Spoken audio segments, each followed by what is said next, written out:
Адам ниетин түздөгөндү үйрөнүш керек. Ар бир кылып аткан ишиңизде сиз жакшы ниет менен ушул ниет Кудайга жакшы иш кылып атам деген ниетин аткарыш керек болот. Бирөөгө акыл айтып атсаңыз, тарбия берип атсаңыз, бирнеке машыктырып атсаңыз же машыгып аткан болсоңуз дагы анда ниетти оңдош керек, сөзсүз түрдө. Кече бирөө айтат, эжекей. Мен дейт, көчөдө кетип атсам дейт, бир машина токтоп анан бир бала мени чыгарып алды, эжеке чыгыңыз деп. Анан кетип атам, мен окуткан балдар экен да, окутат, немис тилинде окутат элем дейт.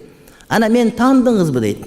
Ана мен тааныбадым десем, мага дайыма эле 2 кое берген бала бар эле го паланчайып деп. Ошо менмин деп айт. Жетти өмүрүм жерге кирип кетти. Ошо 2 кой 3 эле коюп койсом болчу экен, карачы деп ушинтип анткен адам ар бир кылып аткан ишине кийин өкүнбөй турган болуш керек да. Өкүнбөй турган болуш керек. А сен кол астында жаңы келген бала эчтекени билбейт. Балким 10 жылдан кийин мамлекеттин бардыгы ошонун көзүн карай турган бир адам бардыр ал. Бешиктеги баланын бек болоорун ким билет, карындагы баланын кан болоорун ким билет деген сөз бар да.